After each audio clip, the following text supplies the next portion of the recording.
You know ID in the town all day. ID in the SEA. You know ID in the town all day. ID in the SEA. Hello and welcome to a special episode of the Fabulous Pelton Cast, sponsored by our friends at Pagliacci Pizza. I'm your co-host, Kevin Pelton. And I'm Tristan Carcino.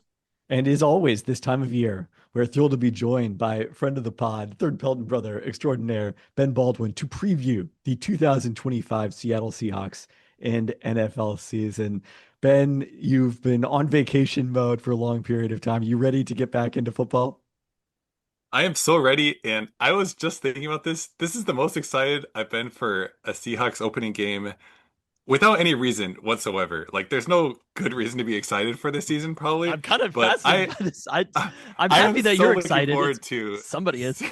seeing a Seahawks game, and I think a lot of it is they're going to look so different. They have a new offensive coordinator, new quarterback. DK Metcalf is gone, and they had the chance to build on what was a really great defense in the second part of last season. So we're gonna get into this, I'm sure, when we talk about the over-unders. Expectations aren't that high, but there's just so many reasons I'm curious to see what it looks like on the field. And it's against a 49ers team that I think is also fascinating, coming off last season where they had so many injuries, starting the season week one against a division rival. I've really talked myself into this, so I'm really excited. We have pivoted to positivity. Yeah, football's back. At least for 1 week, the novelty factor of football being back is definitely what's winning out in my heart right now. It made me think your monologue about it was week one. It was the Seahawks season opener in Indianapolis where we had the famous concourse meeting. This is like the most notable week one that has ever happened. Mythical week one halftime.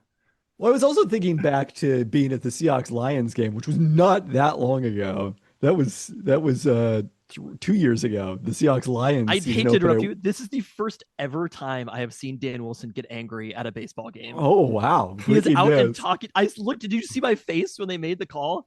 Dan is. There's a chance of him getting thrown out of this game. He's talking. He got sternly? ejected. Oh, Dan got tossed. That's his first ejection, right? You asked for it. Oh my God! I'm calling it right now. This might be the moment the Mariners wake up. Okay. Sorry to do this on a Seahawks podcast, but Lou Piniella's in the stands too. Wow, with his son who looks like a clone of Lou Piniella. You gotta earn it, Dan. Dan, get your money's worth. Don't just walk off. Anyway, if there has ever been a better sign that we have pivoted to a Mariners podcast, it is just interrupting the Seahawks. Has needed to happen for how many games are we in? Like 130 games into the season. This has needed to happen for 130 games. Even in game one, it needed to happen back in game September of last year. So it's game 139. Kind of fired up. Right, the Mariners are down 2-0 right now in the top of the third. I bet they win this game. Okay, well, we'll revisit that on the weekend. And I bet the Seahawks beat the Niners. There we go. Wow. I actually do think so, but we'll get to that later this week when we do our percentage chances of victory. I mean, maybe we'll get to an over-unders is the conclusion of this pod. Okay, so Ben, you're excited. Is it because of the new additions to the roster, or because football? It's just football in general, and I think the roster too. I think, or is it by comparison to Stanford football? Oh no! I had reached a point where, like, every season they had Pete Carroll and Geno Smith and John Schneider. It was just hard to get super excited. And I think maybe I talked myself into it a little bit last season because, Ryan Grubb's going to come in and fix everything and it's going to look amazing like the Huskies offense did the year before. That didn't work out well, but I'm ready to try again. And hopefully this offensive coordinator change will be better. And there's definitely things to be concerned about, like what will this offense look like without DK Metcalf, who was probably their most valuable non-quarterback player last year. So lots of question marks on receiving core, offensive line, but it's different and it's football and it's Seahawks 49ers. So sign me up for all of that this weekend. The offensive coordinator change feels a little bit, even what you're saying, but it might work for us. And yes. I think people have very much bought into that, and I do think that's a lot of the excitement. Obviously, the defense in general, but the offense. If we're just going to wipe the Jalen Milroe third game from the record, but from the first 2 games in the zone blocking scheme that the Seahawks had, I do think that's a lot of the excitement around the team. I guess, should we start on offense? I mean, wait, I want to go there. I have a modest proposal for the preseason that I came up with after watching Hard Knocks last night. Wow. Okay. Teams should be able to self-select their opponents based on whether they want to play their starters in the preseason or not.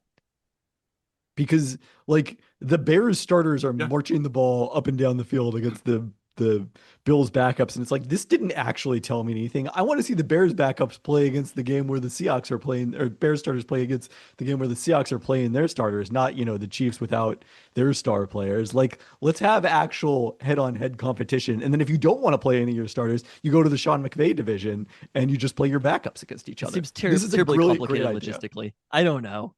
Because what if you want before the season or whatever? Decide. I don't know when you negotiate with opponents. And, you just that's basically what they do with open practice with the practices. No, what you do with open practices is just get in fights. I mean, that's valuable too. We were more excited. I was almost wondering if maybe the future is just you do your open practices and scrimmages, but the NFL makes money from selling tickets to preseason games that season ticket holders have to buy, right? So the formal games themselves probably won't. I mean, they're getting rid of one game. They're going to be down to 2 games come a couple of years from now. So when they expand to the 18-game season, yeah, when they expand to 18 games, it's going to be one preseason game that people have to buy per team. So like, I do think the value of that, the grift of it is kind of like it decreases things. But I'd say before we talk about the offense specifically, let's start with the off season, because we have that's where I want to say. I mean, a lot of it is the off season, right? Like, without question, the offense and the off season overlap a lot because that's where the dramatic changes happened. The defense is largely status quo, but I also want to fold into there, like, we were thinking, John Schneider is making a big bet on Sam Darnold. If this season doesn't go well, you got rid of Pete Carroll. You did the thing. You got rid of Russell Wilson first. You got rid of Pete Carroll.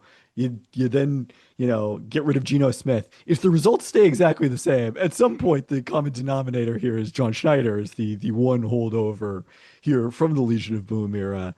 Other than, I guess, Jaron Reed tangentially has some ties to it. Probably not that influential on the record. And instead, the Seahawks extend John Schneider with like the longest contract possible. So where are you about that big picture in the offseason?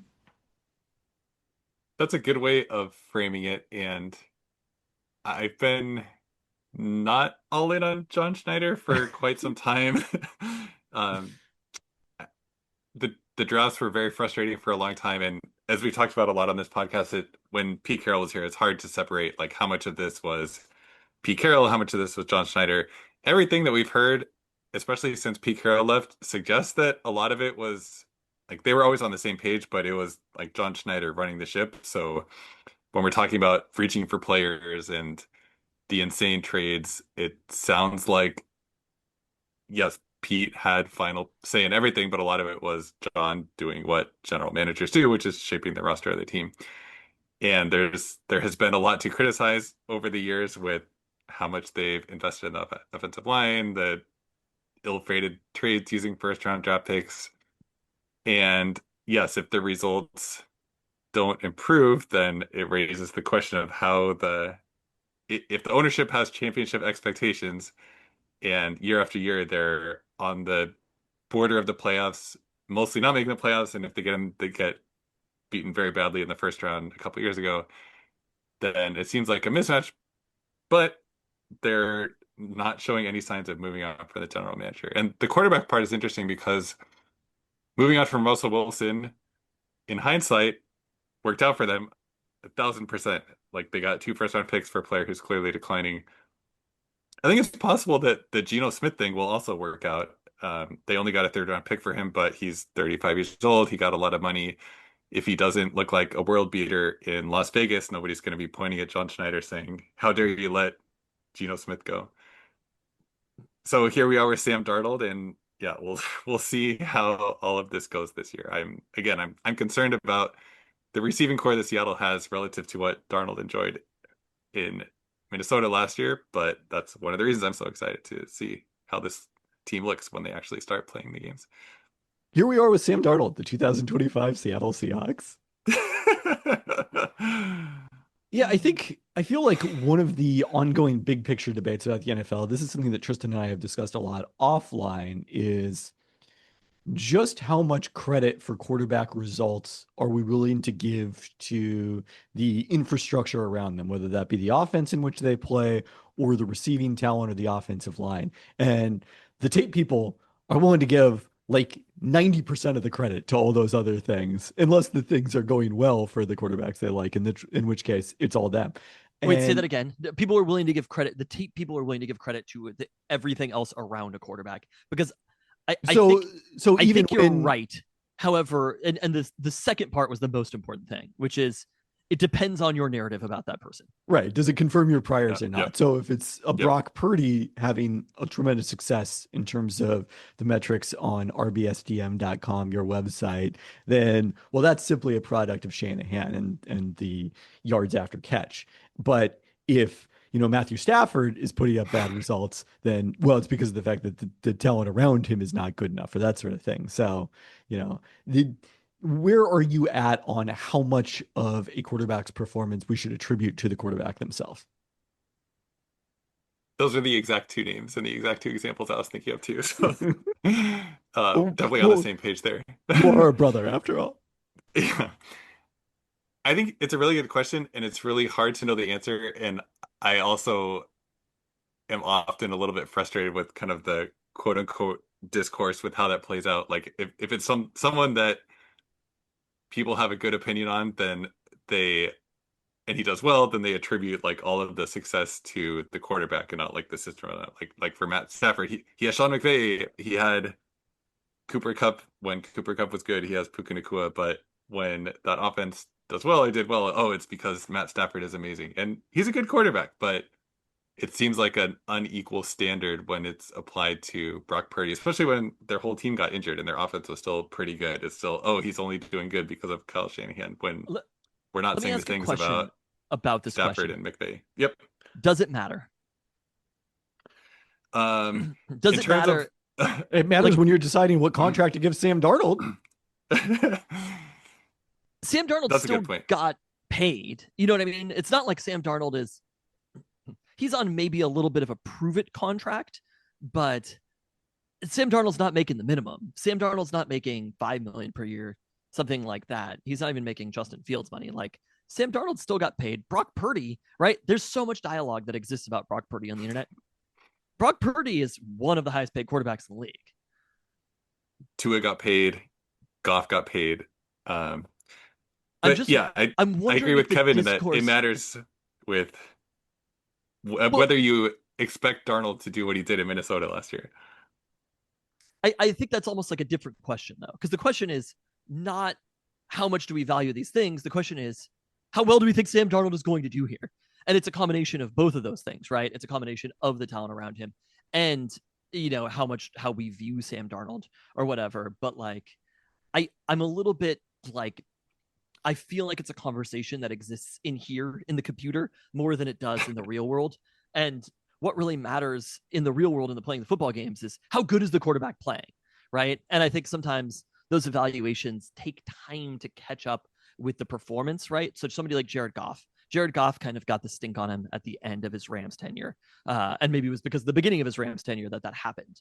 And then Jared Goff had a couple of good seasons in a row for the Lions. Now Jared Goff is he doesn't have that same level of kind of like stink on him necessarily. So I think it's basically a combination of on the field performance plus time. That is how this happens. But like when we're talking about Sam Darnold, it doesn't matter how people are viewing him or whatever. It matters on how good Sam Darnold is going to do on the Seahawks. Does that make sense? Yeah. Yes.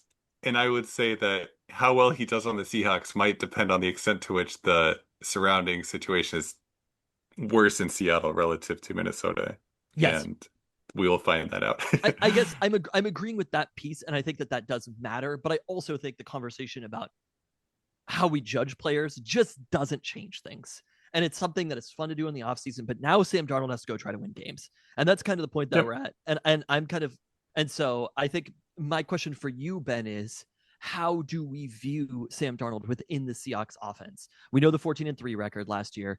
We know the roster that he's coming towards. What do you think about Sam Darnold in general for the Seahawks? And then also the Seahawks decision to move from Geno Smith to Sam Darnold this offseason, especially process-wise?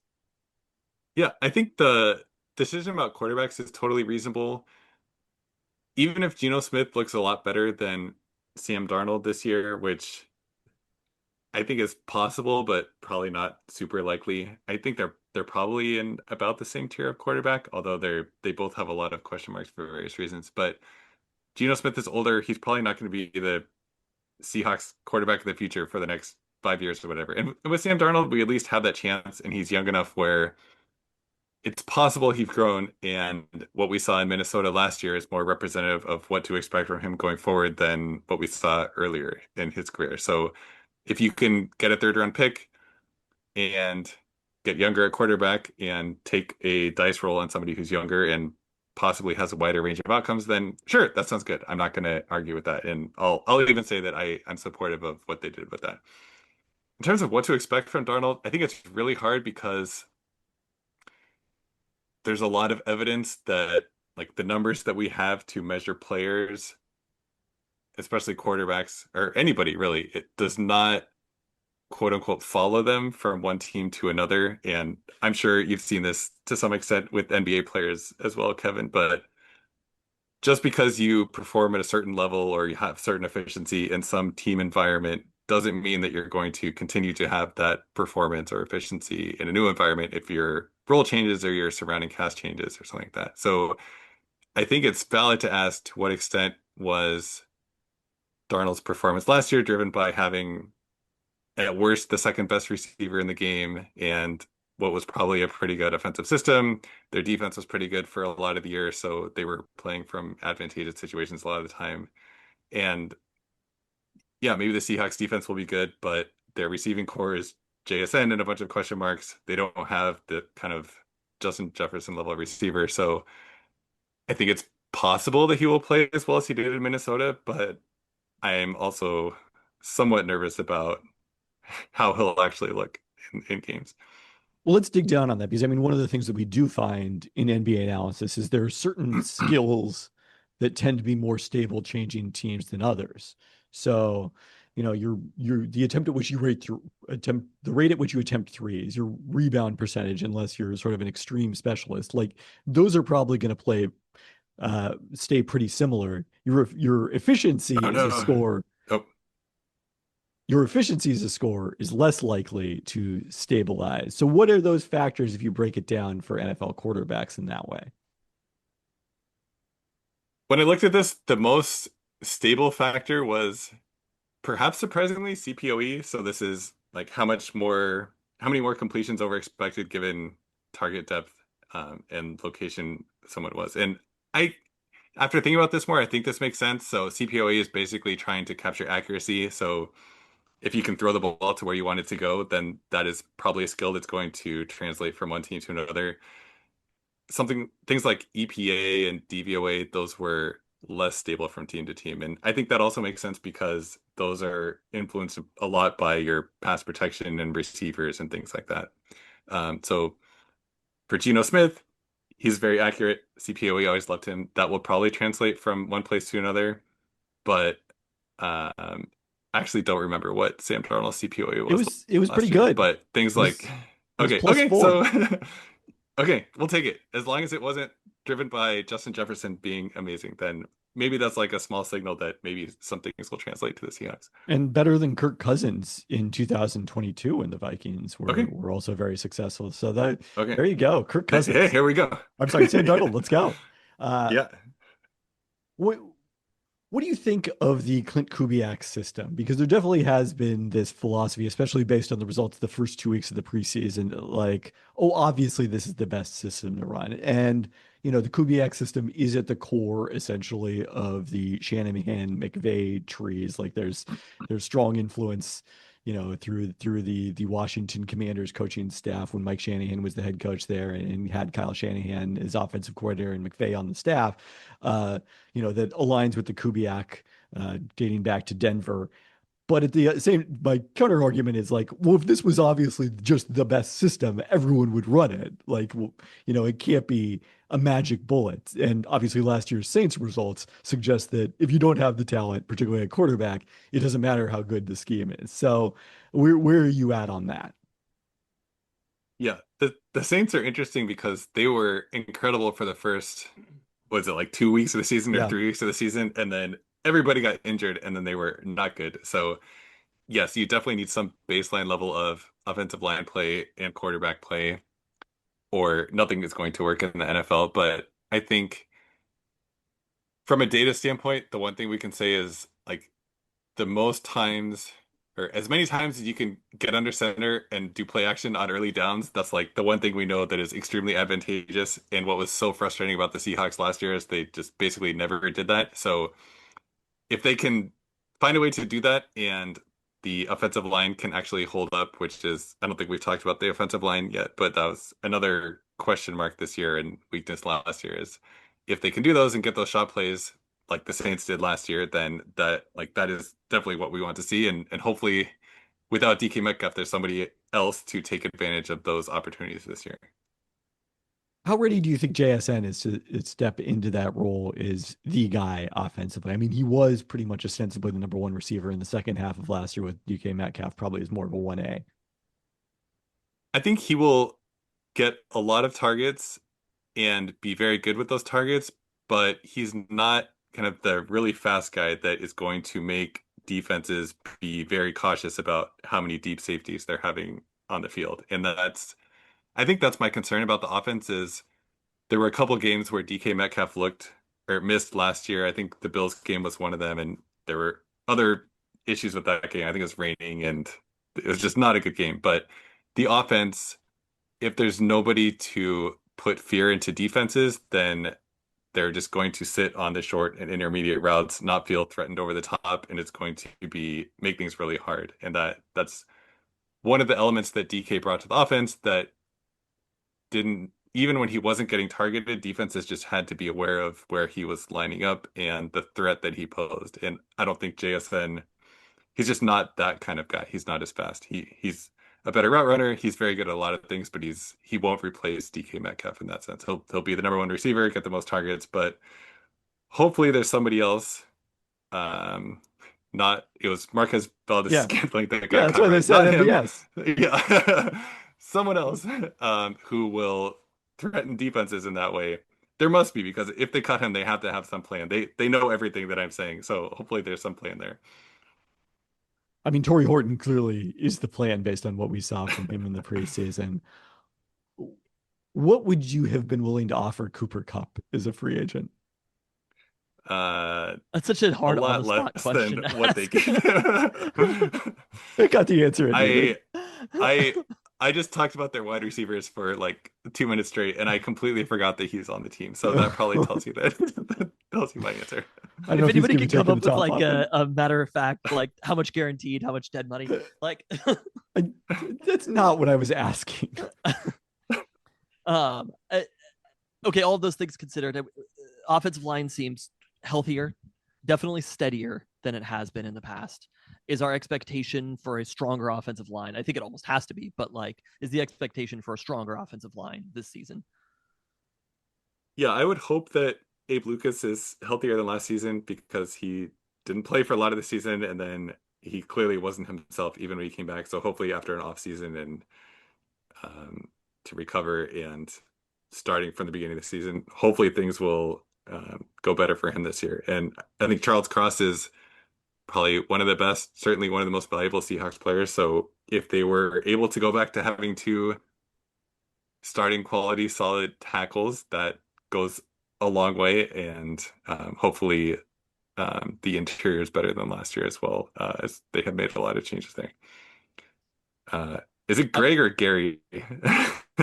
the draft pick. Gray Zabel? Zabel. Yeah. Great. Great. Oh, wow. I was 0 for 2. Gray Zabel. Okay. You haven't been consuming the Gray Zabel preseason hype? I know. You said you're excited about the Seahawks. Yeah. Well, He's been busy playing Catan. Context for the listener here. So I'm out of town for like almost all of August every year. So I see almost very almost zero preseason, but I saw some clips of Gray Zabel pile driving people, and there's a new center also from the same school, right? Not from the Um, same. Well, he okay, didn't finish. No, I guess he is from the same school. Yeah, yeah. okay.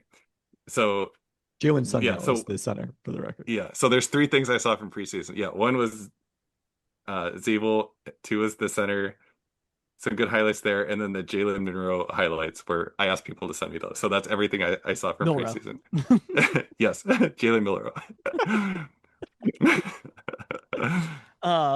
I did wanted to come back to Darnold for 1 second because you mentioned CPOE, and I think the thing that people, the way that people have talked about Sam Darnold is basically there was this one season in Minnesota, and we talked about this back when the Seahawks signed Sam Darnold, right, and made this transition from Darnold to Geno Smith, which was this isn't just one single season. He was actually pretty good his last season as a starter in Carolina. And I distinctly remember him being with San Francisco.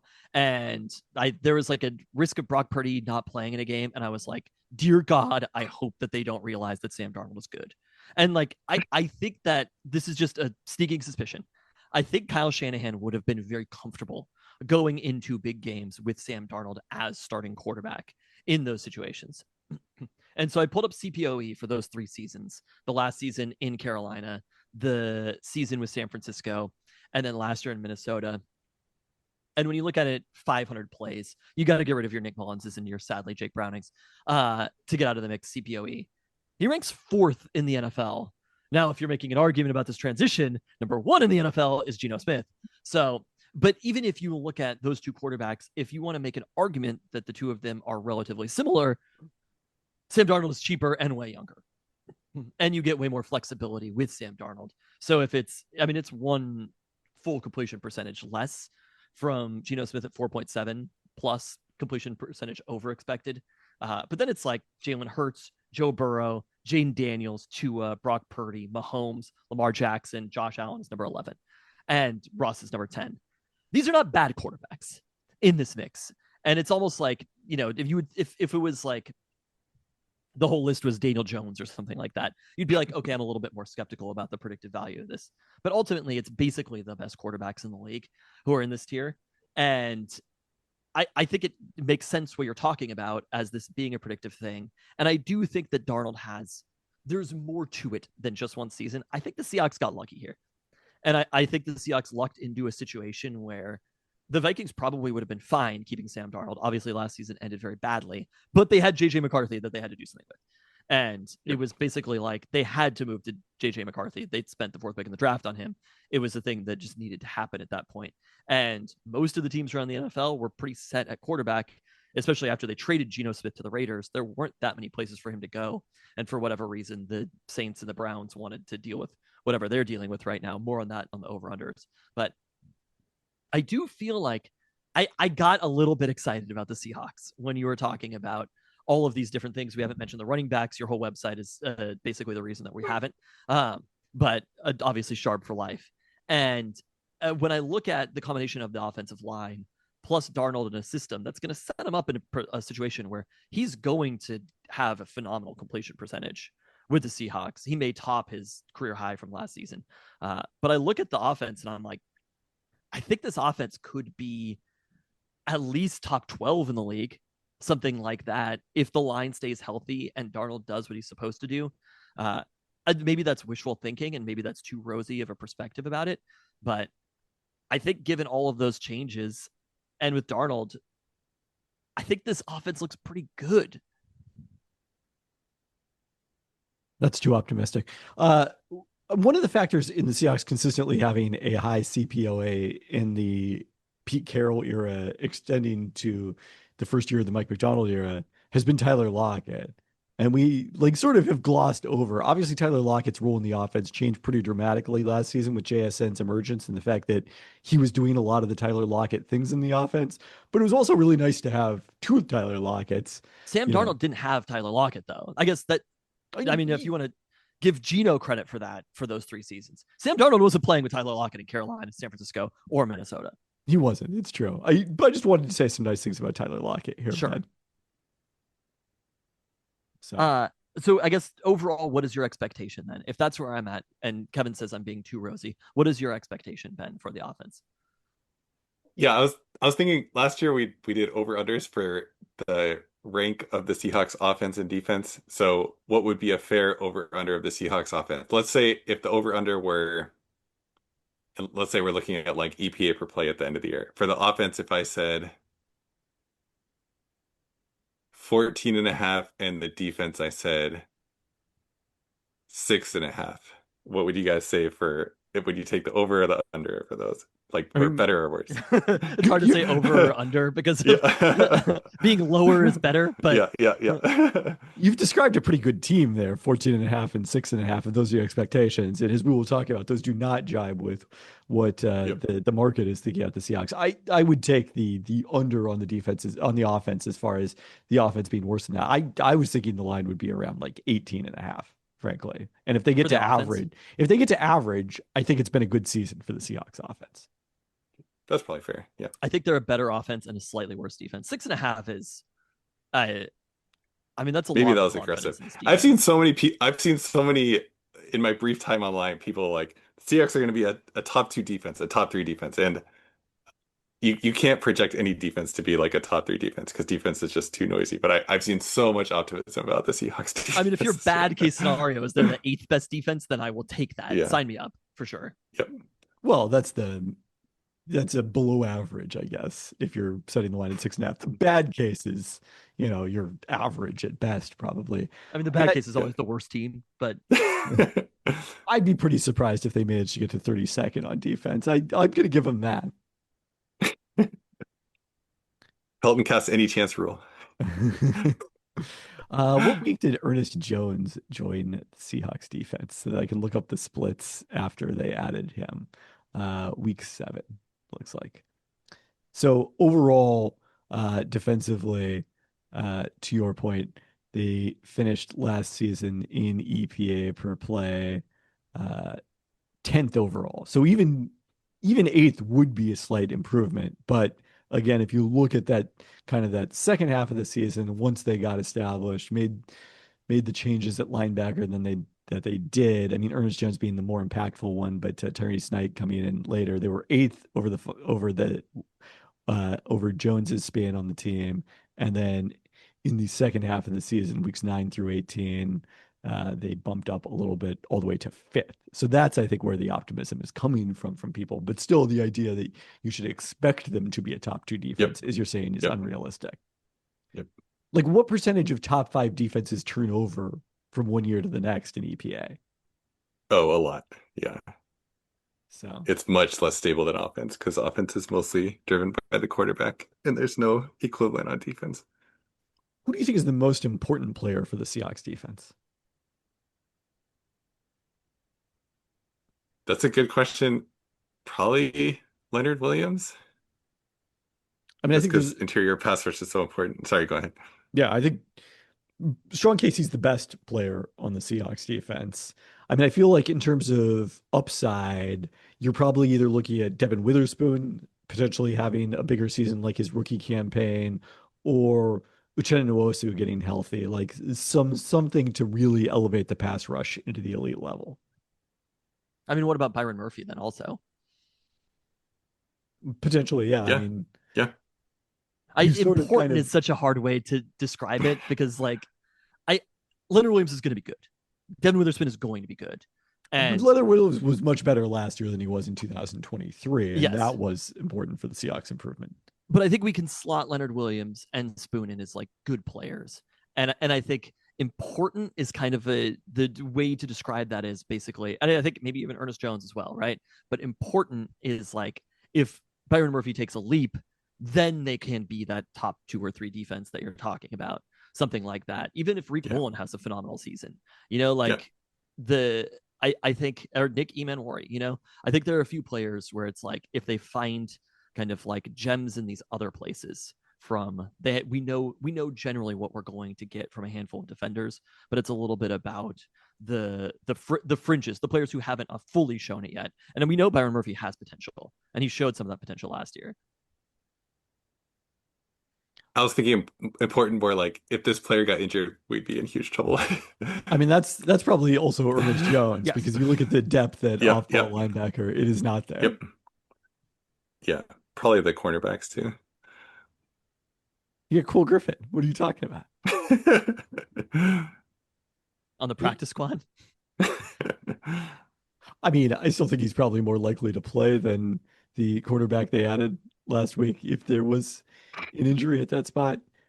I mean, one of the interesting things about the Seahawks is they have, a large number of potential free agents next season who they have not extended. Really the entire draft class of Boye Ma, aside from Charles Cross, who gets the fifth year option picked up in his contract. You've got Boye Mafe, Ken Walker III, Abe Lucas, Kobe Bryant, and Reek Woolen. Like, is the Seahawks think about extending those players and how you're building, maintaining this core going forward? Who are the most important players from that group? Who should they be prioritizing?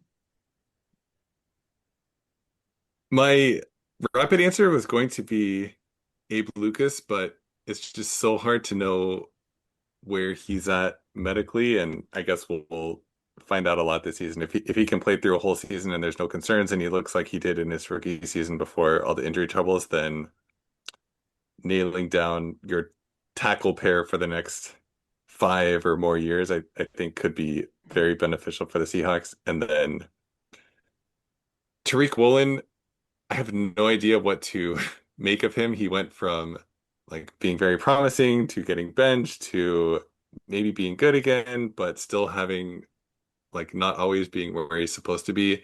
I'm guessing if he hits free agency, he's going to get paid a gazillion dollars just because there aren't a lot of cornerbacks like him. And like I could see the Seahawks being priced out by him. So maybe they prioritize Abe Lucas and Tariq Woolen. They'd say, thanks, but good luck elsewhere. But this is complete speculation at this point. It probably depends on just how good they are, like as a defense as a whole, right? Like if the defense is as good as we think it could be, if it's a defense that like defense first leads them to the playoffs, basically, like your over under you were saying, let's say that they're 14th offensively, 5th defensively, and they go 11-6, something like that. I think it's really hard to move on from Reek at that point.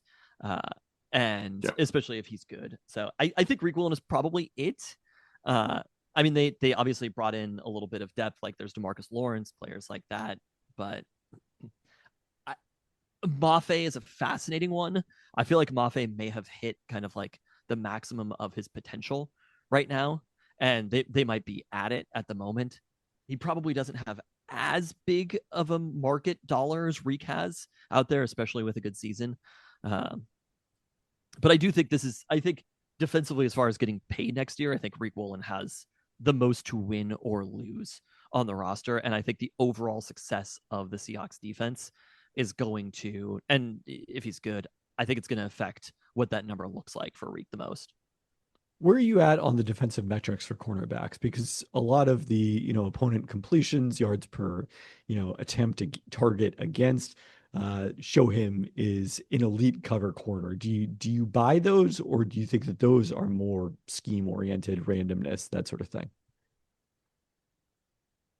There's a lot that is extremely noisy from year to year, and I think a lot of this stuff is like yards per target against and PFF grade.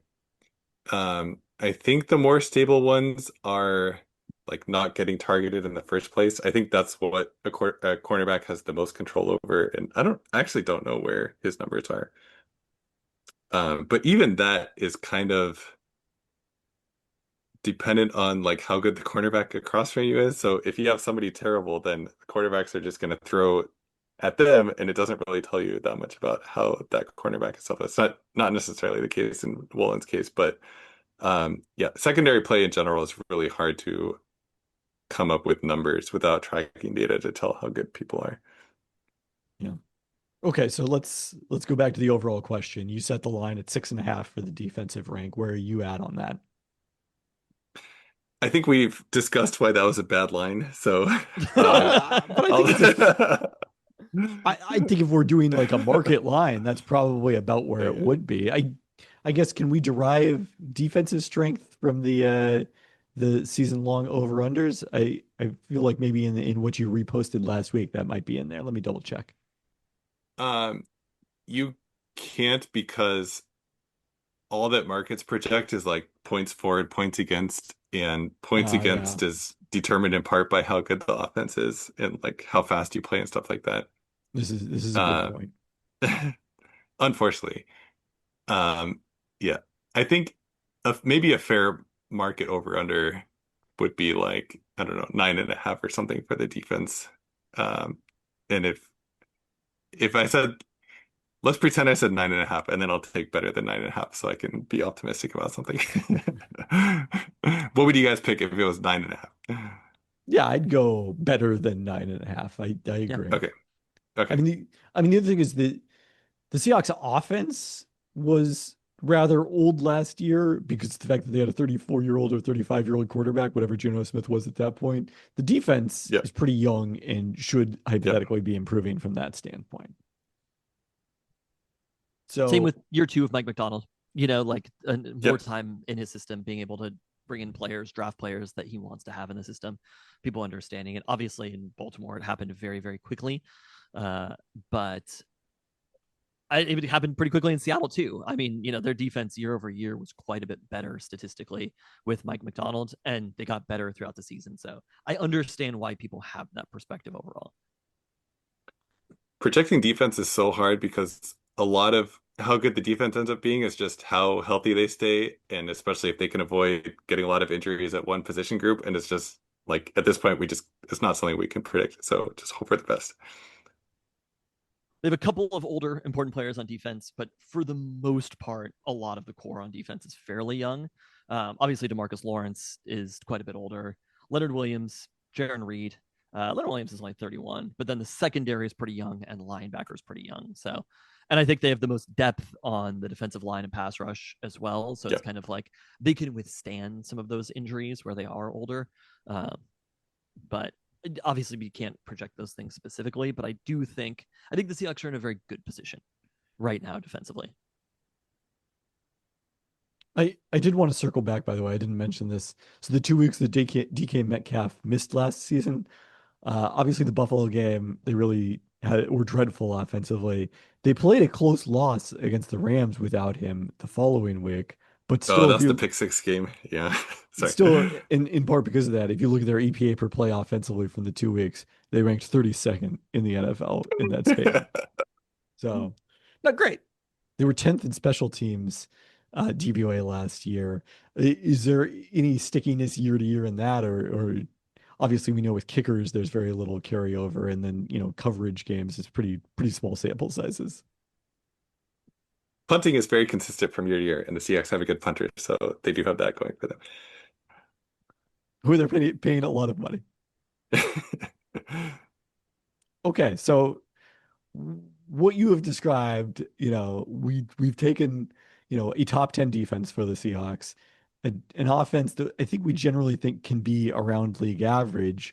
This should be, a team that is looking at 9-8, most likely, maybe 10-7 again. And instead, the over/under for the Seahawks is 7.5 wins. Like, is 8.5 wins, I should say. But there's heavy action on the under. Is Heavy Vegas action on the again under. Yes. Is Vegas Wow. again missing? Yeah. I mean, the Seahawks are the consensus fourth best team in the NFC West.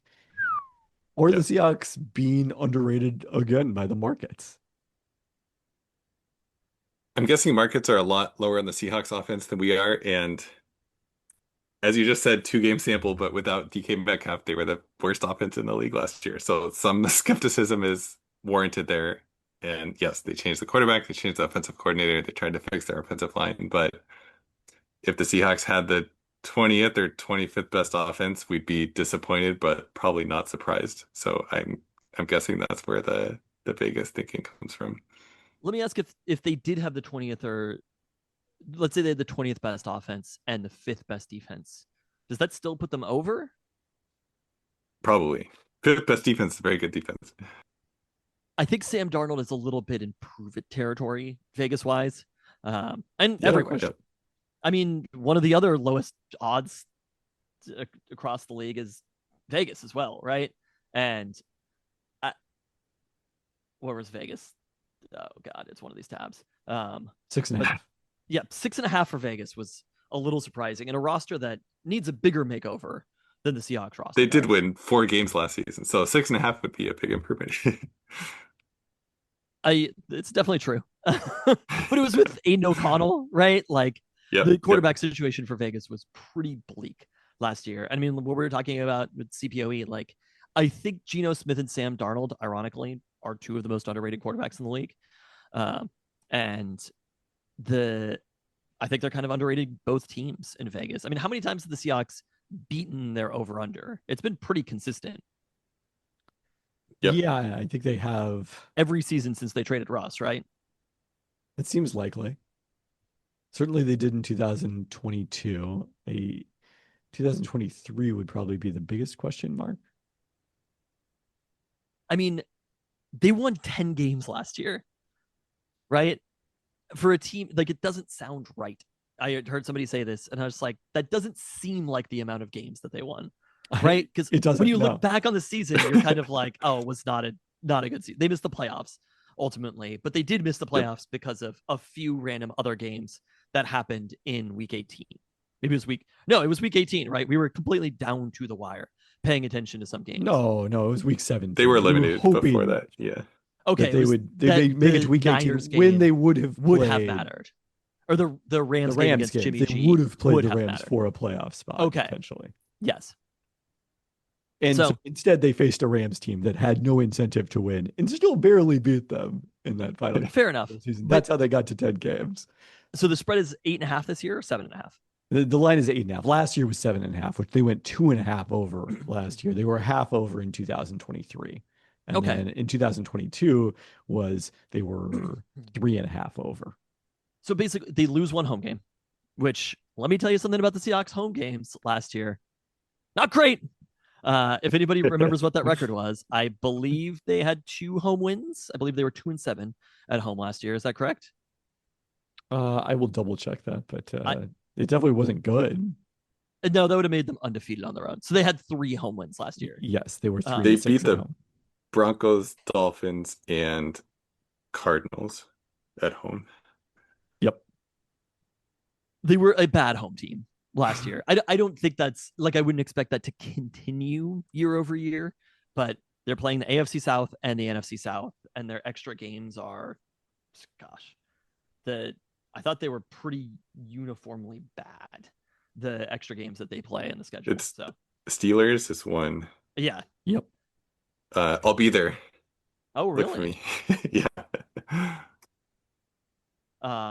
Is it the Vikings, I believe, is another one, and the Commanders. Yep.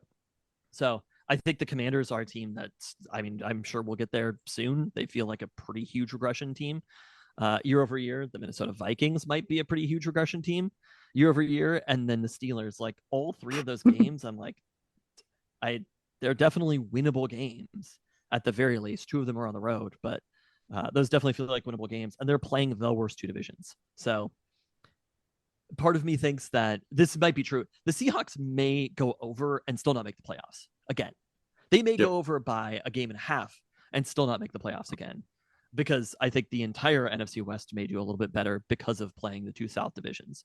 But the schedule, just taking a glance at the schedule, the non-conference or the non-division games that are scary are none. Really? They host the Buccaneers. I mean, I guess maybe at the Steelers. They host the Texans, which is the other hardest game. The 2 hardest teams that they play in the AFC South and NFC South are both at home. So that's something. The schedule just kind of worked out nicely for the Seahawks here, and they have to be about average in the NFC West games. Yeah, if you look at the implied strength of schedule, this is what Ben reposted from Mr. Case B on Blue Sky. The easiest schedules in the NFC. The NFC East and NFC North all have monstrously difficult schedules, in part because of playing presumably each other. And then the NFC South teams have uniformly easy schedules. The Niners have by far the easiest schedule in the NFC, slightly easier than New England for the easiest overall. Then Arizona is a little bit easier, and then the Seahawks have the 6th, 7th easiest schedule in the NFC. So it works in their favor as you consider the wild card possibilities, but to your point, does not benefit them in winning the division other than maybe slightly relative to the Rams. When also we're talking over-unders too, over-unders here too. Yeah, the Niners extra games are at the New York Giants, who I think are frisky. I kind of like the New York Giants, at the Giants, the Bears, who they host, and then no, that would be a South game. I guess the Browns is the other one. So, I mean, they have some pretty terrible extra games. Look, it's good to tank. It's good to get that record or that schedule after the season that the Niners had. But all of those things lead to me to, I feel like it's an over for the Seahawks, if that's what we're doing right now. I'm a slight over. Yeah, I mean, especially because of the fact that the action has been on the under here, given that it pushes me to the over for sure. Ben? Yeah, how can I not say over? They can win 9 games. The 2 South divisions, come on. Pivoting to positivity here on the Falconcast. I mean, I think my biggest question overall is just Clint Kubiak is in more of a prove-it position than people are giving him credit for. He's coming in as he's got the name, obviously. And the scheme that you were talking about, the Saints were not a good offense last year. The Saints were a good offense for 2 games, but overall, and we could chalk it up to they just didn't have the talent to be a good offense. But like, it's one of those situations where I hear people talking about like rookie players who played well in the preseason, and they're just like chalk them up to being a factor. The Seahawks have one on their team, right? It's just like Torrey Horton's going to be a factor this year, and it's like maybe do it one time, like before we get there. You have to prove it a little bit.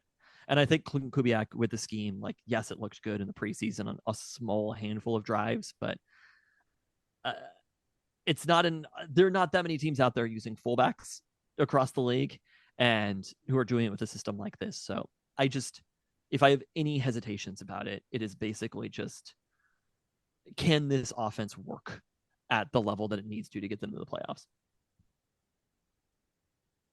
Well, for one, I'm hyped about Robbie Oates, so I'm all in on the fullbacks. Let's go. Who needs wide receivers? I feel like we're 3 of the people who hate running the ball more than almost anybody, but conversely love play action more than anybody. So yeah. It's a little bit of a 50-50 on this one. Fair enough. Right, Ryan Grubb, it was really kind of there was a lot of passing, but there was no play action. So we're going from one opposite end of the spectrum to the other with this offensive coordinator change. Or motion. I truly do not get it. I do not get what happened to Ryan Grubb. Yep. Someday there'll be a tell-all book about it, perhaps. No one cares enough. No one cares enough for there to be a tell-all book, but they may care about the Alabama story, so it'll be folded into that, what happened to Ryan Grubb after he left UW. Anything else on the Seahawks, or should we get into there is one other thing on the Seahawks. As Ben reminded me before the pod, we have to look back on our predictions for who would return for the Seattle Seahawks this offseason, our percentage chances of returning. So conveniently, I have tallied this and do have results. All right, quarterback Geno Smith, Ben, 95%, Tristan, 90%, Kevin, 85%, Mike Sean, 99%. Pretty big hit on that one. Third Pelton brother, Mike Sean Dugar. Wide receiver Tyler Lockett, Ben 20%, Tristan 0% was accurate in his over extreme prediction. Kevin 25%, Mike Sean 10%. DK Metcalf coming back. I mean, you're just wasting percentages there. I thought he could come back at a lower number. Yeah. I probably would rather have him than Cooper Kupp, if we're being honest, but Cooper Kupp's blocking is important. I'm sorry. You are way too down. That is absurd that you would rather have Tyler Lockett than Cooper Lockett's is that a hot take? Tyler Lockett's actually had a better career than Cooper Kupp? I don't care. Not necessarily career, but he was done last year. Let me pull up Tyler Lockett's stats from the second half. Kupp or Lockett? Yeah, which stats are we pulling up here? Cooper Kupp got more targets than Tyler Lockett because he was playing with one elite receiver, and at some point due to injury, 0 elite receivers as opposed to playing with 2 elite receivers. But his targets, it's like 4, 3, 3, 3. Sure, but tell me about the yards per target. 4, 4. They were also bad. They weren't good, but they weren't bad. I mean, he gained no more than 28 yards after November 3rd. I think you're not realizing just how done Tyler Lockett was last year. Again, I think you're not realizing that he was the number 3 receiver in an offense that had DK and JSA. But speaking of DK Metcalf, Ben, 95% chance of returning. Tristan, 100% chance of returning. Kevin, 80%. Mike Sean, 80%. Tight end Noah Fant, Ben, 40%. Tristan, 85%. Kevin, 65%. Mike Sean, 65%. Defensive lineman Jaron Reed, Ben, 55%. Tristan, 0%. Kevin, 45%. Mike Sean, 80%. Chenan Nwosu, Ben, 75%. Tristan, 85%. Kevin, 60%. Mike Sean, 90%. So I was off on that one. And then linebacker Ernest Jones, the 4th. Ben, 80%. Tristan, 100%. Kevin, 95%. Mike Sean, 99%. So that was a tough one for Ben. Your final score, if we add up the errors on each of these, Mike Sean, who did get the benefit of doing it a little later, I will say, although I don't think a lot changed between those times, at 2.85, Ben, 3.4, me 3.55, and Tristan, because of his enormous misses, last in 3.99 at 3.9. Although I will note, Tristan was set to be second before Noah Fant got released. That took him from second to 4th. He was sort of back. In some capacity. It's opening day roster is what we decide this by. Okay, Cooper Kupp went over 100 yards 3 times last year. Tyler Lockett, 0, including 104 yards against these Seahawks in a win. 92 yards on December 8th in a game that the Rams inexplicably beat the Bills. If we remember that one, I'm still mad about it. Just uniformly saying that Tyler Lockett is going to be better than, like, I don't know if Tyler Lockett averaged 8.1 yards per target. Kupp averaged 7.1. Okay. That's the goal. He wasn't being targeted. Also, yeah, because there were other good receivers. It's not like the Seahawks open. What sort of bet do we have to place Cooper Kupp vis-a-vis Tyler Lockett for the season?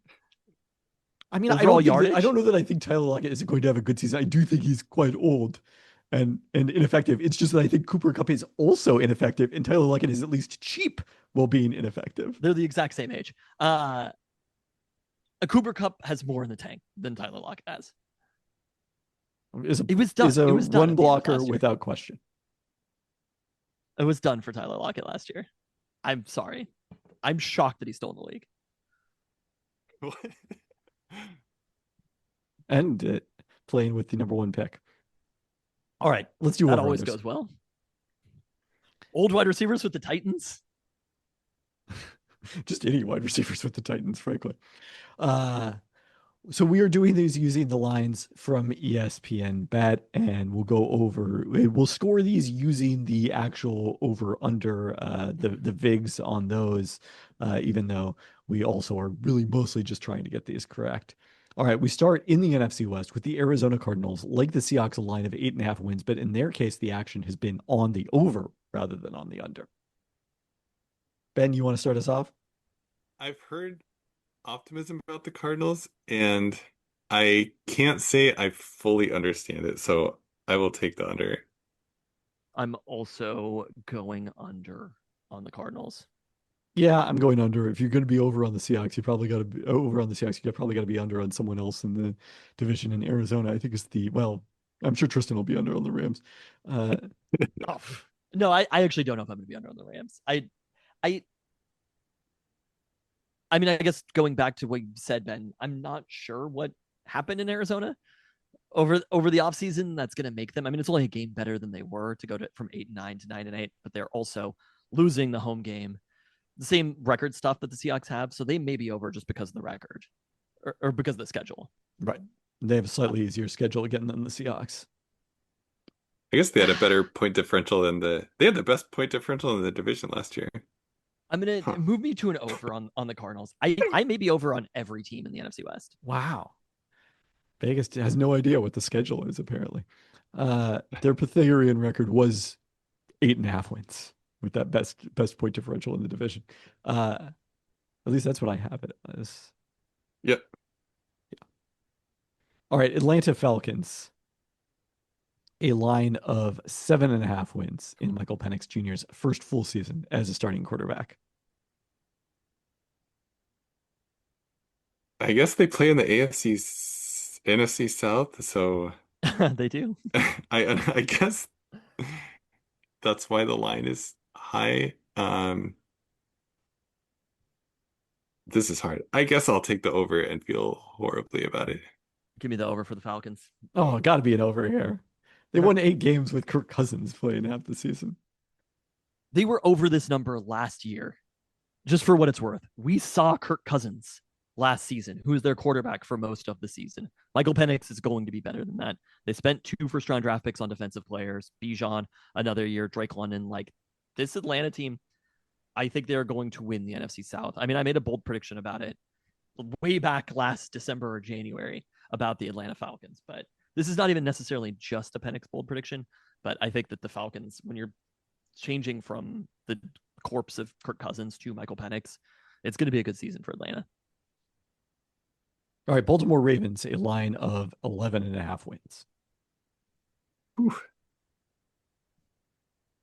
That's a lot, but the Ravens are very hard to play against in the regular season. I feel like they beat their line a lot of the time, and I believe in them more than the other teams in their division. So I'll take the over on them. To me, the hardest ones are the really high and the really low lines, because it's basically like if the Ravens could be 11-6, they could be 12-5, something like that. But I think this year, my general perspective has been going with the extremes. Like, I think the good teams are going to be better than their over-unders, and I think the bad teams are going to be real bad. And so give me an over for the Ravens. I'm also going to take an over here. I feel like it's also just basically a bet on will they stay generally healthy in these situations. Buffalo Bills, a line of 11.5 wins. A lot of what we talked about with the Ravens also applies. These high totals are hard. I like rooting for the Bills. I could easily see them finishing 11-6 and going under this, but for fun, I'll take the over here. I mean, I think they were 13-4 last year. Correct. In a season that they kind of didn't play that well, right? Like the Bills, they weren't in trouble and they finished really strong, but it wasn't their best regular season ever. Definitely give me an over on the Bills. I think it's basically just the Ravens and the Bills don't have a lot of competition in division either.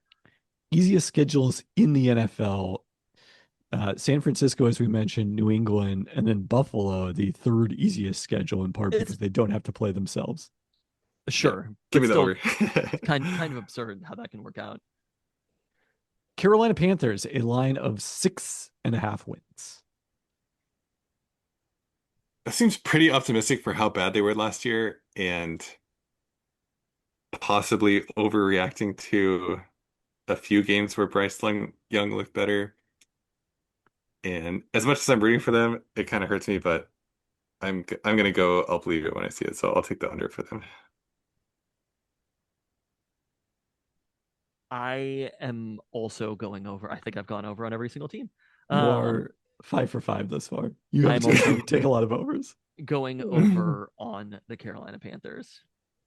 I'm with Ben. I think people really want to believe it with Bryce Young, and I still like the large sample is still very troubling with Bryce Young. So I think, I'm hopeful, but I'm going to take the under here. Chicago Bears, a line of 8.5 wins. The NFC North, just like the NFC West, is hard because there's all these teams that are supposed to be pretty good and bunched up together. And I guess the Bears are the Seahawks equivalent of this division. With all that said, in their division, 8.5. I know there's the Ben Johnson's gonna turn around Caleb Williams and it's gonna look completely different, but this is another team where I'm going to go, I'll believe it when I see it. So I will take the under. 8.5 seems like a lot. I'm going to also go under on the Bears. They have had about the most action on their under of just about anyone. I am going to not only go under, but I'm going to make this a lock. Shane Waldron did nothing wrong. Dang. Shane Waldron did nothing wrong. They've done a couple of things wrong. Cincinnati Bengals, a line of 9.5 wins. This is a really interesting team. Last year, incredible offense, horrible defense, missed the playoffs, even though their offense is really good. On the one hand, they didn't do a lot of things that you would expect to make their defense much better, but defense is really uncertain. So, as much as I could see them going under, I will take the over for them. I think they could get to 10 games. No doubt on the over for me. I don't want to do locks yet, but I think the Bengals and the Ravens are going to both win like 11, 12 games. I think, look, to Ben's point to start this, offense is very predictable year to year. Defense is not. The situation you want to be in is to have consistently very good offense and hope the defense lucks into a good year. Cleveland Browns, a line of 4.5 wins. 4.5. Oh my gosh. I already took the over on two teams in this division, the Ravens and Bengals. 4.5 is extremely low, but what are the Browns doing? How are they going to win games this year? I take the under and I'll feel horrible about it because this is an extremely low under, but I don't want to take the over on the Browns. Dead last in DVOA last year were the Cleveland Browns, and I just don't really see where it gets better for them right now. Oh, Joe Flacco. I mean, yeah, there's Joe Flacco. We had a conversation about Tyler Lockett and Cooper Kupp were done, but Joe Flacco is unquestionably an upgrade over the average quarterback play the Cleveland Browns got last year. I'm not sure about that, and I'm also not sure if he's good enough to, like, they'll still lose games with Joe Flacco, even if it's better than the quarterback play that they got. And then I will say this, I am a Dylan Gabriel believer. Like, the way that I would be nervous about it is if Dylan Gabriel plays a bunch of games. But a lot of action on the over here for us having all taken the under here. What I will say is I don't think the Cleveland Browns want to win 5 games. I think they want to have the number 1 pick in next year's NFL draft. And if Joe Flacco starts cooking a little bit too much, we're going to see some rookie quarterbacks and maybe multiple rookie quarterbacks. I don't know if that's true. I don't feel like that's in teams' DNA. Like, I don't think that there are people in the front office who definitely in the back of their heads are like, we wouldn't mind being terrible this year. But overall, organizationally, institutionally, they're going into the season. I think in Cleveland, those people run the team. We've seen it before. Hate to break it to you. It hasn't gone well when we've seen it before. I mean, Miami I agree with that. The last team that like fully. I'm saying in Cleveland, we've seen it before. They're not happy with that. Dallas Cowboys, a line of 7.5 wins. I think I took the Cowboys over lock last year, and it did not end well. That's right, because there was the game. You took Steelers under as a lock, and the Cowboys and Steelers played a game very late on Sunday night when I was flying to Europe, and the Cowboys won at the end of it. It seemed like a huge win for you, and then did not matter at all. No, not even close.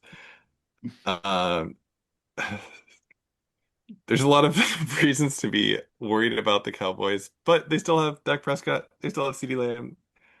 They added George Pickens. Maybe their offense will be really good. 7.5 is pretty low. They did lose Micah Parsons, but I'll take the over. Wow. Can I ask you, Ben? I've been waiting to ask your perspective about the Micah Brian Parsons Schottenheimer. trade. I forgot. Sorry, go ahead. Yeah. Brian Schottenheimer too.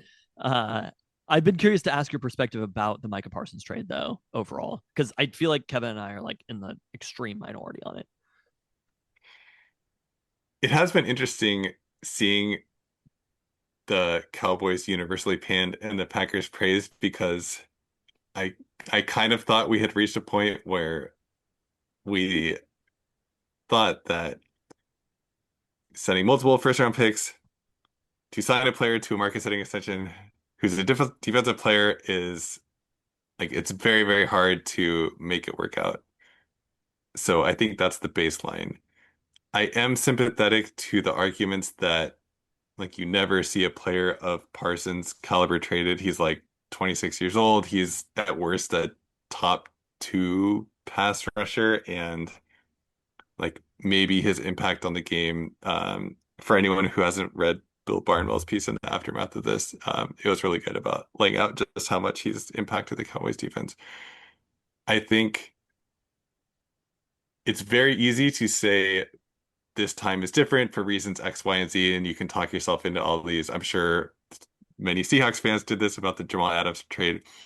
But this time, I think maybe it really is different just because pass rush is very consistent. Like players that are good at pass rushing in one year are very good at pass rushing. And the next year, he's young, he's in his prime, and he's on a Hall of Fame track. So if I were the Packers and I were presented this opportunity, then I think I would consider it much more than like many of the past trades we've seen for defensive players.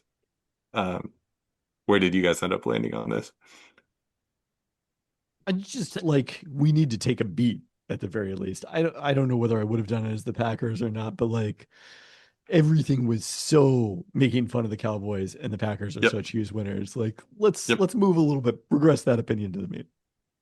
I just think anytime that you're giving 2 first-round picks for the privilege to pay somebody the most money for a defender ever is you're in the wrong in that situation.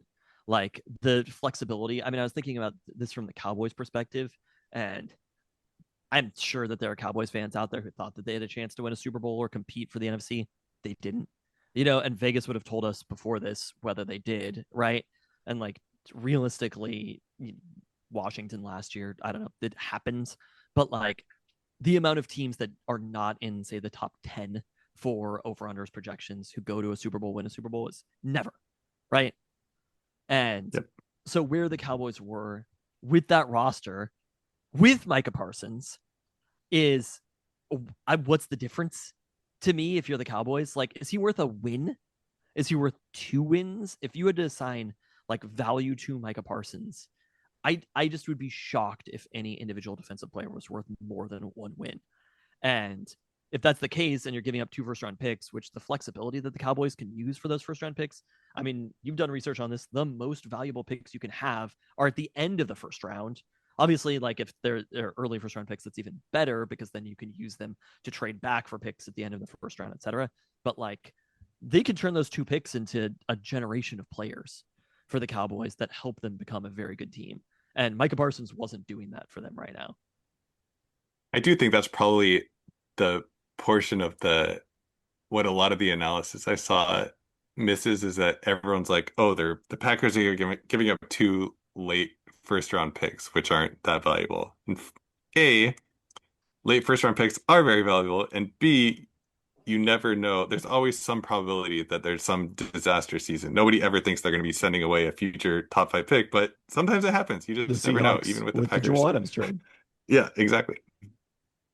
I mean, even a Jordan Love injury, I know they withstood a Jordan Love injury last year, but like it could derail things for a long time. I was trying to understand basically the Micah Parsons deal and how many years, his cap hit is like 10 million this year, 20 next year, 26, and then it goes up to 64. That's probably they restructure at that point, right? After the 3 seasons, like they're not going to be taking him as 64 million as part of their cap, 17%, but it's still money that is going to linger on the books for the Packers for a long time. And if the Packers don't win a Super Bowl or compete for a Super Bowl right now, then I'm just like, he's already injured. He is currently injured.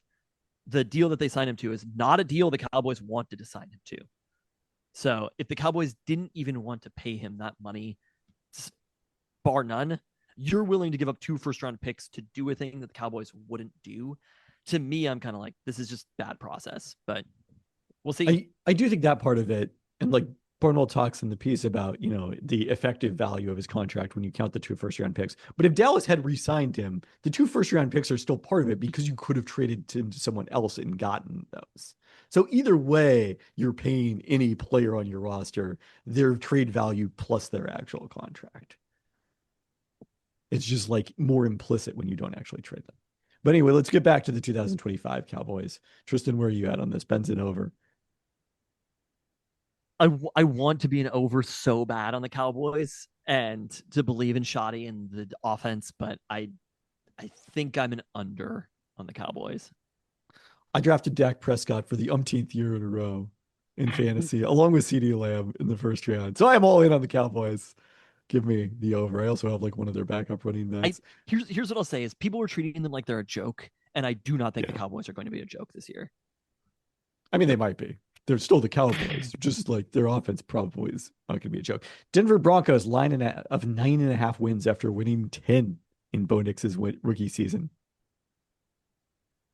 The Broncos are another of these teams that like they were good primarily because of their defense. So I think a lot of this 9.5 is assuming their defense will be good and Bo Nix gets better in year 2, none of which I think is guaranteed. So I'm more than happy to fade the Broncos and take that under here.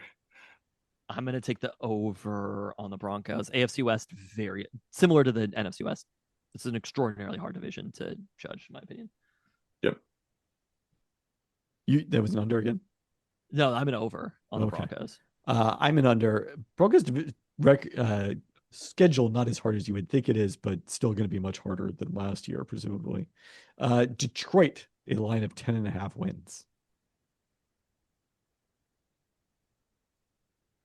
I think their offense should still be good, even after losing Ben Johnson. They still have all the pieces in place. I think they had some turnover on their offensive line too, but I think they should keep being strong. So I will take the over on the Lions.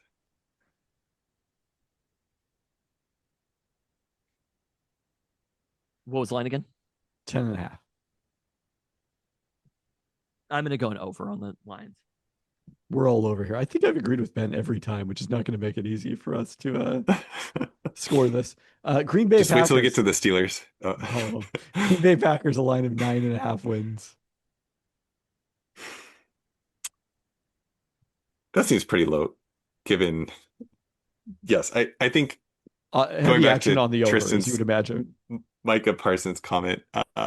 I think he probably is worth a win, so I will take the over. I would have been an over pre-Micah Parsons at 9.5, so I'm an over also on the Packers. I am over. Yeah, naturally. I'll make them a lock. Green Bay Packers over 9.5 wins lock. Houston Texans, a line of 9.5 wins.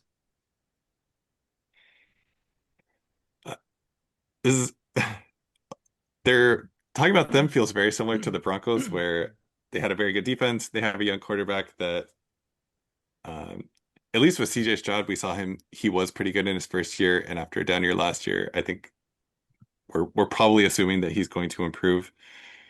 And their division is horrible, so I see the vision here. So what was it? 9.5 wins? Yep. I can't talk myself into it. I was trying to talk myself into it, but I can't do it. So I'll take the under. I'm going over on the Texans. Pythagorean record of 8 wins last year, so I'm taking an under here. Indianapolis, 7.5. Daniel Jones. All of if I didn't plan ahead, I would probably take the under on every team in this division, but I have to go over on somebody, and it wasn't Houston, and it's not going to be Tennessee. So I'll take the over on the Colts, and there's no real good reason for this other than just thinking that none of the other teams in their division are going to be good.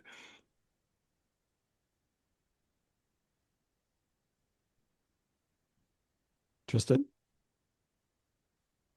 I am an under on the Colts. I don't really know what people are seeing in this team, to be honest.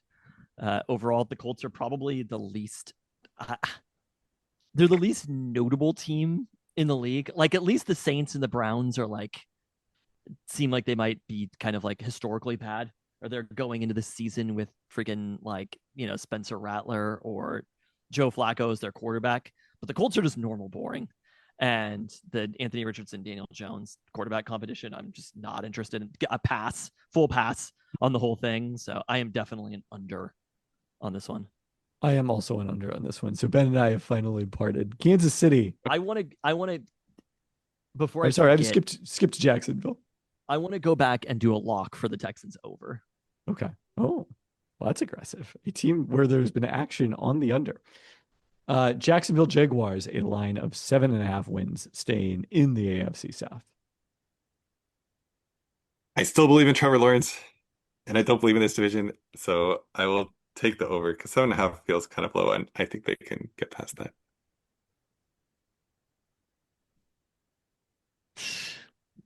I just don't know. I'd give me an over for the Jags, but it's a difficult over. I'm in the same boat. Reluctant over. Kansas City Chiefs, a line of 11.5 wins. 11.5 wins. They won That 15 seems high last for year. They won 50. Oh yeah, they're all close games, and they just with a point differential kept of a doing it. 10-win team. Yeah.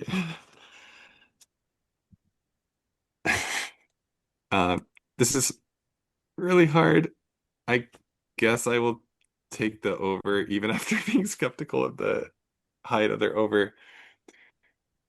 I think, yes, there's a huge deal of randomness in close games, but I think you could probably make the case that having Andy Reid and especially Patrick Mahomes probably does give you a real advantage in these games. And somebody's going to pull up the numbers and make me look dumb, but that's what I'm going to go with. I'm going to be an under for the Chiefs. I'm a slight under here. Just, there's multiple outs to the under, I would say. Las Vegas Raiders, a line of 6.5 wins. We talked about them winning 4 games last year, I think, although they didn't have a real quarterback, so it's a hard comparison to make. I think they could. It was 6.5, you said? Yep. I think they could get to 7. Sure, let's go with the over for them. Give me an over for the Raiders. I mean, Pete Carroll on his own feels like he's worth 7 wins. Just the Pete Carroll way of doing things. You're going to win 11? Is that what you're saying? Before you even factor in Gino? I am not only an over here. I am going to make this a lock. There it is. Really win forever. Really? You're making this a lock? I'm making this a lock. Okay, I was thinking about, you just texted me, we had to hurry up, but I was just thinking about how the mirroring careers of Bill Belichick and Pete Carroll. And Bill Belichick didn't get the NFL job that he wanted, right? And now he is getting crushed in college games. Bill Belichick is kind of a joke. Crushing college game. We'll see, but I'm not. Well, it's only been one, by definition. Sure. The way that their careers since both being fired have mirrored each other, and how much better Pete Carroll's has looked, even though Bill Belichick is generally considered to be the greatest coach of all time. I think this is a really important season for Pete, and this tenure with the Raiders is a really important time period for Pete Carroll's legacy, where it's like Belichick never did it without Tom Brady, basically. And if Pete Carroll can put together a playoff team with the Las Vegas Raiders and Geno Smith, I think it really helps him legacy-wise. And I think Pete Carroll is keenly aware of that information. I agree. Whether he can do anything to action that information is another question entirely. He somehow can will them to an over. That is what Pete Carroll does. I made them a lock, so I'm not disagreeing with you. I'm just saying that part of it is funny to me. I don't know if I could get to a lock, but Los Angeles Chargers, a line of 9.5 wins. This is another team that had a really good defense last year that I'm kind of skeptical of going forward. In theory, their offense should be better than it has been, but until that actually happens, I'm kind of skeptical. So 9.5 feels a little bit high to me. I will take that under. Give me an over on the Chargers. 9th at DVOA last year. Rashawn Slater's hurt, but I think this team, year 2 of Jim Harbaugh, he's another coach. He's going to find a way to get there. That's where I'm at on this one. Also, I went under on 2 teams in the AFC West, so leaving it out. LA Rams, a line of 9.5 wins. And action surprisingly on the over here. Yeah, that feels low. I guess the question is whether Matt Stafford is healthy. It's really hard to know at this point, but we haven't heard that he's not, although I don't know if we would. So I'll take the over. He gave a press conference today. Pretty good. I don't have to expand, but give me an under on the Rams. I am under on the Rams. Miami, a line of 8.5 wins. Miami's that team where like everything you've heard about them has been unencouraging, and I kind of understand why for various reasons. So I will take the under on them. I'm also an under on Miami. I mean, this basically comes down to Tua's health in a lot of ways. I think people are a little too down on the Dolphins. If the line was like 5.5, 6.5, I'd be like, bang me over. But Well, yeah. it's just a little bit too high of a line given everything. Even with 7.5, I'd be like over. But at 8.5, yeah, I probably this is the most action on any under in the entire league. Is it unfair to make this a lock? Is it too obvious? No, because it's not like it's the reason is because of the fact that there was like the Green Bay lock. There is some outside circumstances here, but we'll allow it. I feel pretty confident about the Dolphins being under. I'm not going to make it a lock, but I'm going to take the under. Minnesota Vikings, a line of 8.5 wins. Can they survive the loss of Sam Darnold? On the one hand, that seems pretty low, but I'm kind of in believe it when I see it mode about JJ McCarthy, so I'll take the under for them. I mean, 6 less wins. That's a lot. Where's the money at? On the over here.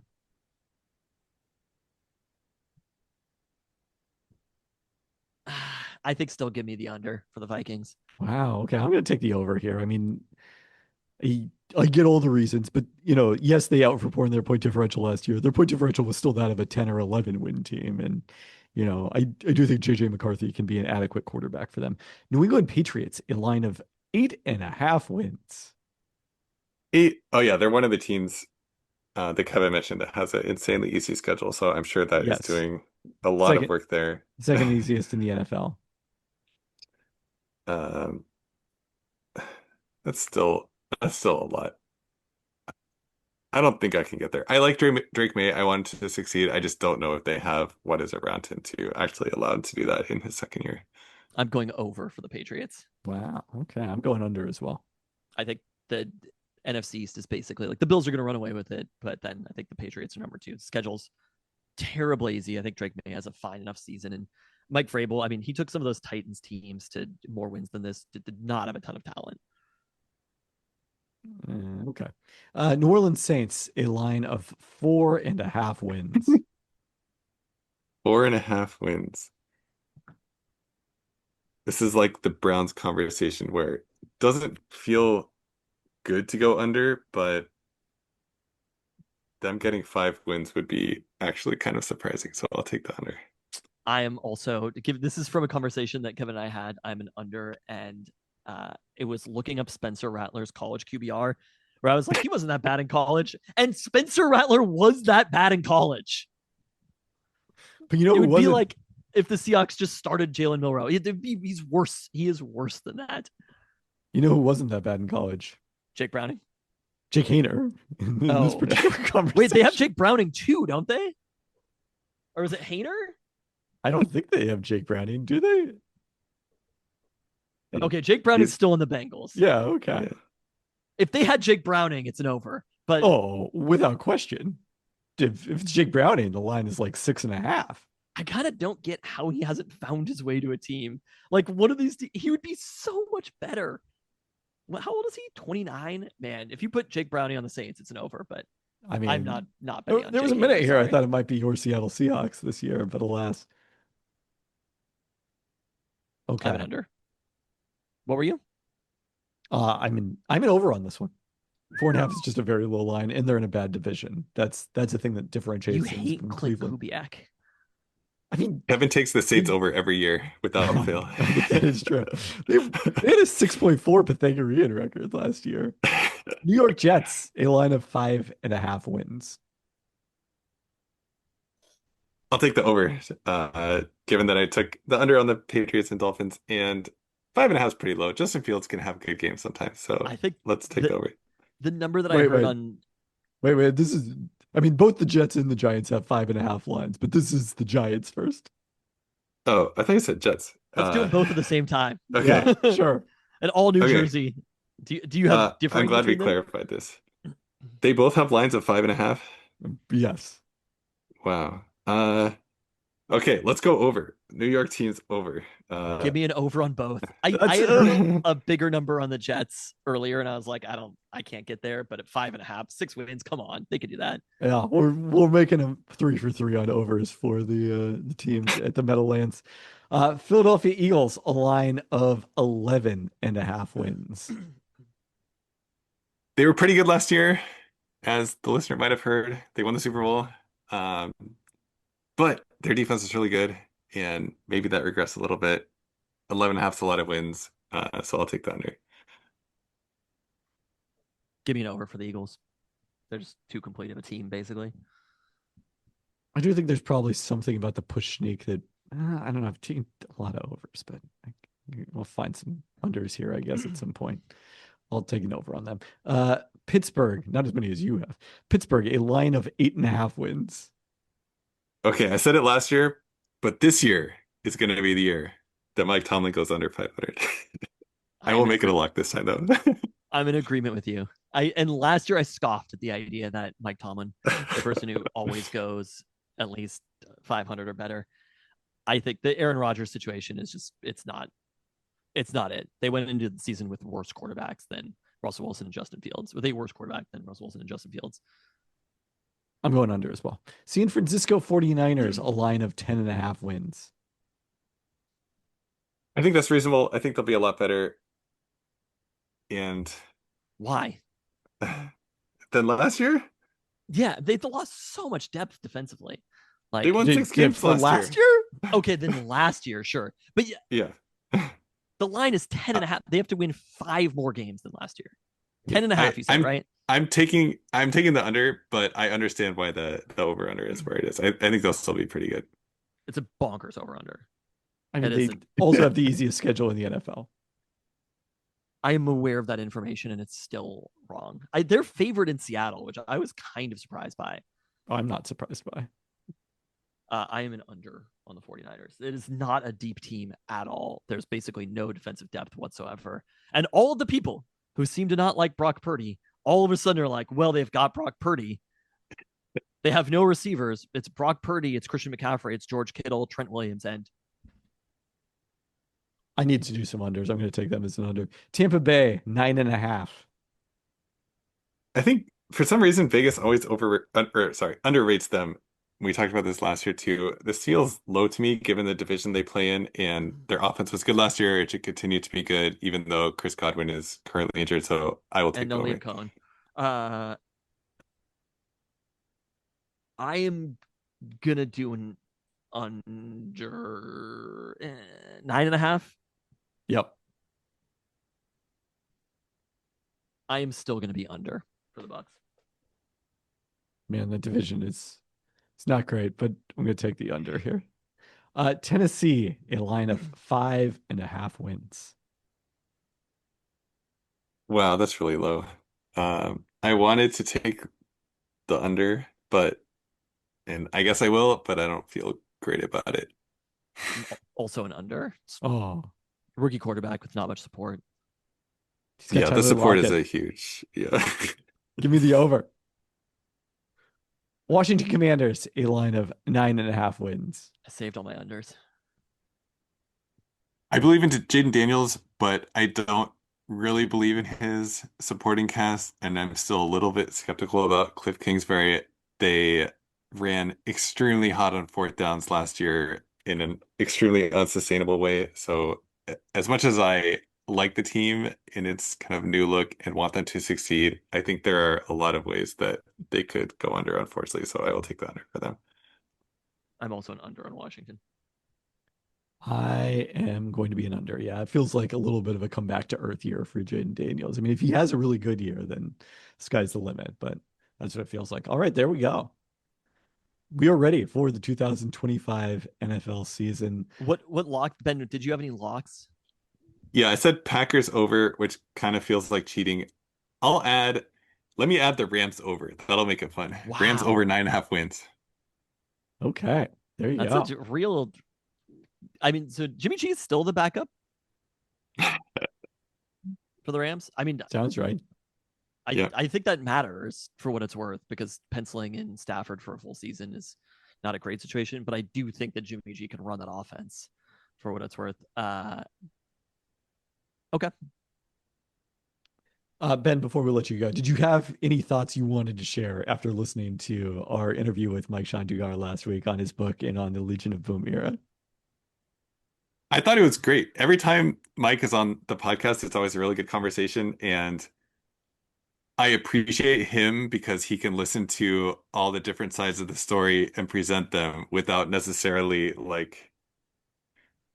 saying that somebody is in the right. Like, I think it's easy to interview somebody and then like come away taking away their point of view. And he's really good at being able to talk to people without necessarily saying like, oh yeah, that person's in the right. So like he's able to say like both sides are in the wrong here or like are fighting for whatever bad reason. So I appreciated that part of his, and also you guys too when like he presented something that was like talking about the Super Bowl play before the Super Bowl was canceled. Like, yes, there's no reason to run the ball on second down if you only have one timeout left. Like you have to throw the ball there, and maybe you can cool about the play call or whatever. But like the fact that some players are still hung up on not running the ball with Marshawn, even though they had run it the play before and they only had one time out left. And as Bevel pointed out, I guess in his interviews with Michael Shaw, they had gotten stuffed so many times in short yardage situations by the Patriots in that same game. So why would you expect to be any more successful in that? So I really enjoyed the conversation, even though it did dig up some painful memories. Yeah, definitely so. All right. Thanks so much for joining us. And we look forward to reconvening at the end of the season to see who was most accurate with our over-unders. Enjoy the season. Yeah, enjoy the season. Sam Darnold Sunday. Let's go. Thanks, Ben.